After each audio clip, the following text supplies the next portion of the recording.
Swadikap and good afternoon once again. This is the English language summary for the daily press briefing at the Center for COVID Situation Administration or CCSA.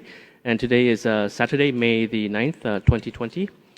First of all, of course, globally, there are now approximately 4 million persons confirmed with COVID.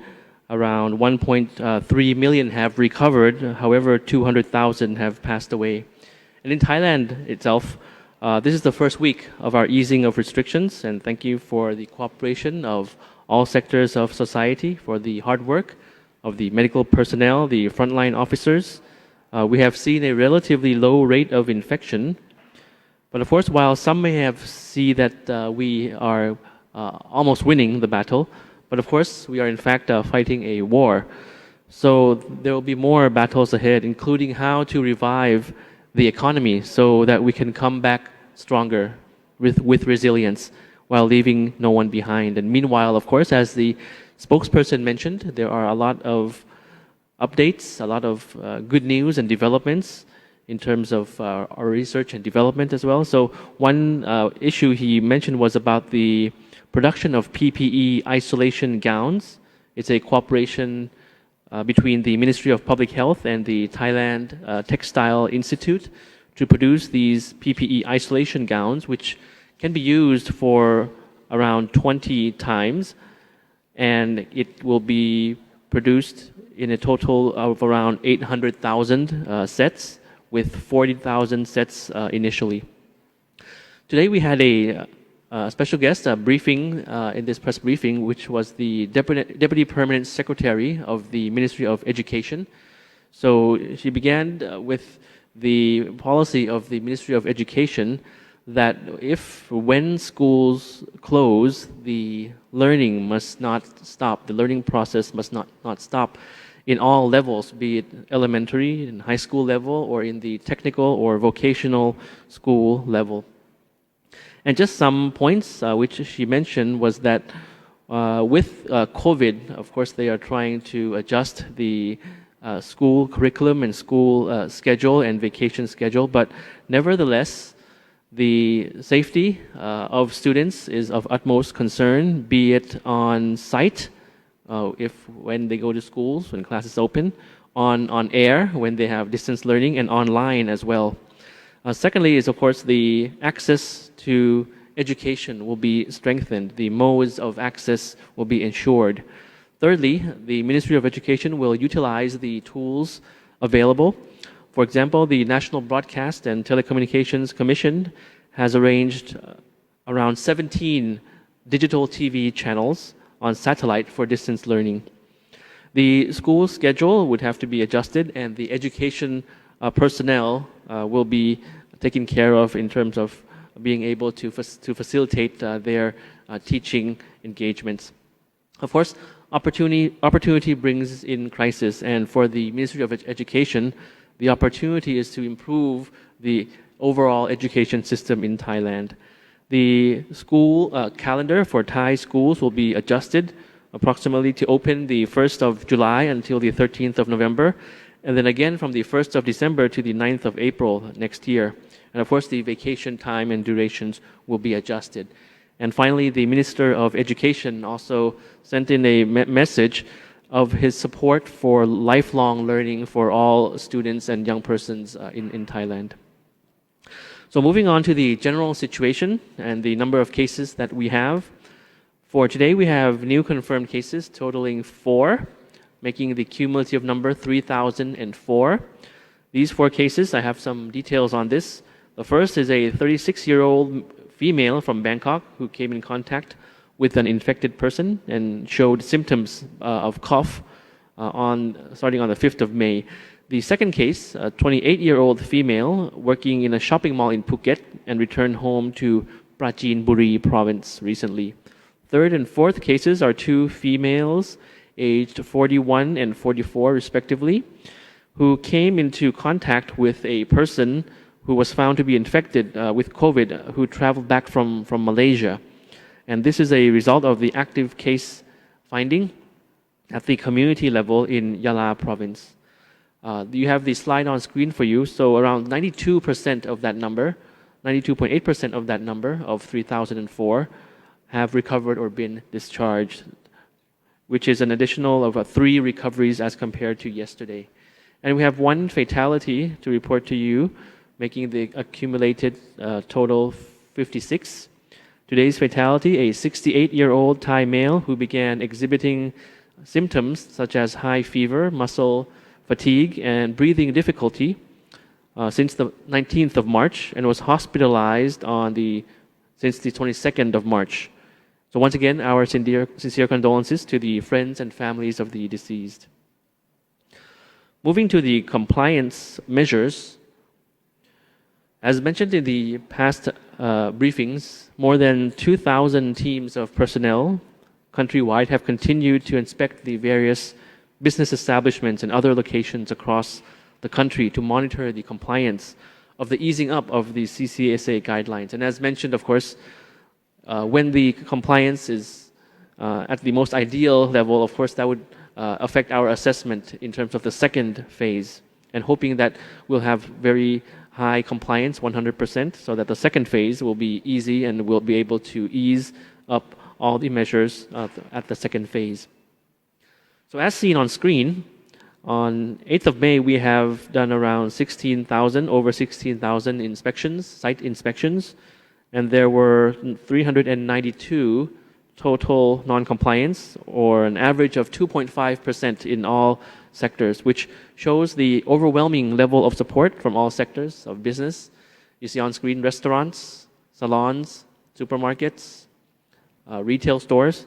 So the non-compliance rate is around 1 to 3%. Average is 2.5%. So that's very good to hear, but hoping the non-compliance will drop down to 0 in due course. We are seeing if you can say, we're seeing the light at the end of the tunnel. We thank everyone for your cooperation, but of course, there's still work to do. It reflects the better understanding from the general public and the operators of businesses. Of course, we can do better and we can reduce further the number of non-compliance in due course. On Thai nationals, moving to the issue of Thai nationals, the spokesperson mentioned about a particular heartwarming case of a student, a Thai exchange student in the AFS program in Argentina. Of course, as mentioned on the other briefings, a repatriation flight is underway for Latin America. The image that was circulated in the press, in social media since yesterday, was a young AFS exchange student, Thai student in Argentina, who received a care package box from the Thai embassy in Buenos Aires, and he was very happy in receiving these care packages. It proves that the embassy is keeping in touch with him, is caring on all his needs. Of course, they are interacting and talking to him by teleconference, by video conference often, and he even produced a short clip to show his appreciation on this. So for the scheduled repatriation flights from abroad, we have a slide for you. To date, the government has assisted over 5,000 Thai nationals by air already in their repatriation from 32 countries and territories around the world. And next week, we are expecting around 13 flights. As you can see, we have a slide for you on that. 13 flights from the 10th to the 15th of May from various countries and territories such as the United States, Russia, Japan, Germany, Bangladesh, among others. Yes, so we have the activities of Thai embassies and consulates, images for you to see every day. First is the Thai embassy in Abu Dhabi, the United Arab Emirates, facilitating the return of Thai nationals. This is actually the fourth repatriation flight facilitated by the embassy so far. We also have images from the Royal Thai Embassy in Cairo, Egypt, facilitating return flights of Thai nationals, mostly students.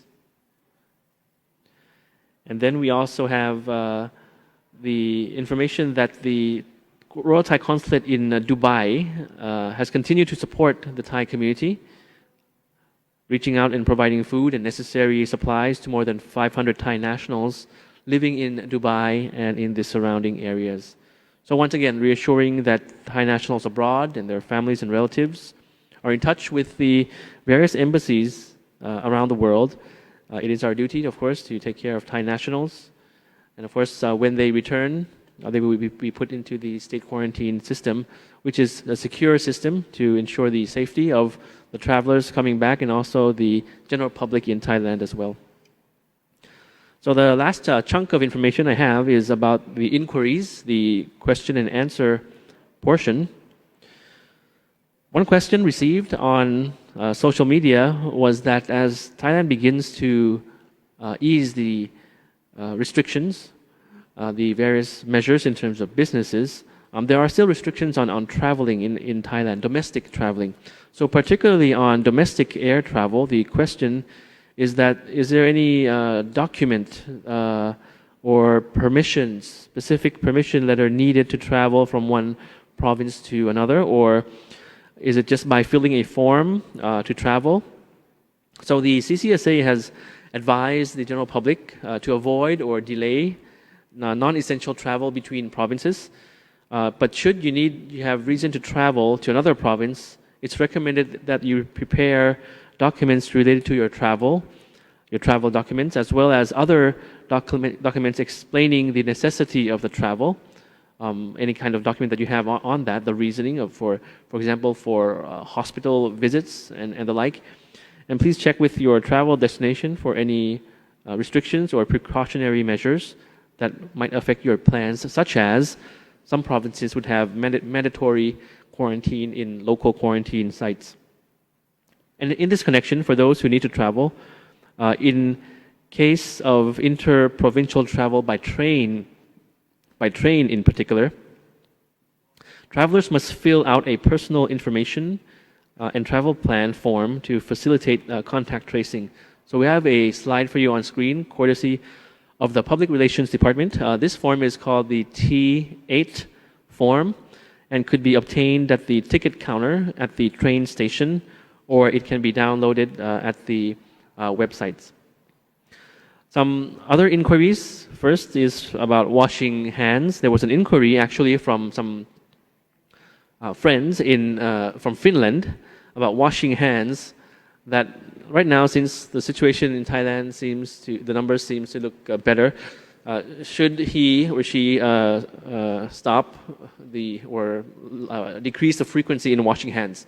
So the answer is, of course, washing hands is a personal hygiene habit, even with or without COVID. I think that all of us should continue to wash hands, before going back upon arriving home, before meals and the like, because it not only prevents the spread of COVID, but also it prevents the spread of other diseases, and not only viruses, but also bacteria. So that should, of course, be continued. Of course, maybe at a lesser frequency than during the COVID time, but then, of course, it should be continued as a normal, everyday habit. In Thailand, it's quite hot, so usually, perhaps you take showers or wash your hands more often than countries that have long winters. Your skin might become dry and all the like.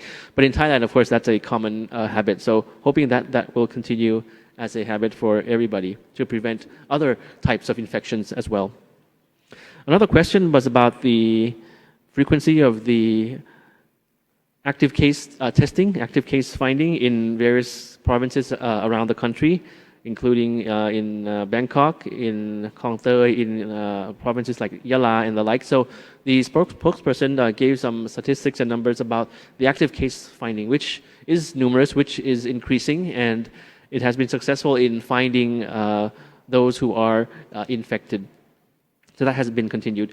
Another question was about congested areas like markets or flea markets, and the spokesperson reiterated the basic principles of hygiene, which were recommended by the CCSA in terms of sanitization, in terms of distancing and the like, which we have presented to you already.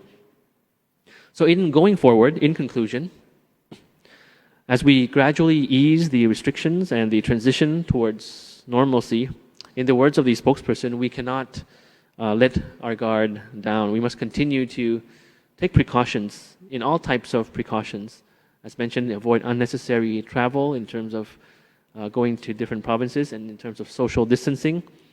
The businesses, the restaurants are opening, of course, but of course they have been complying with the various measures in terms of you might have to sit a bit distant from the person you're dining with. So it's one inconvenience, but it's something that's necessary. And of course, this will be temporary. If we're all in this together, if we join hands and unite, this will not last long. So we hope that we'll overcome COVID together as a country and as people for everybody around the world as well.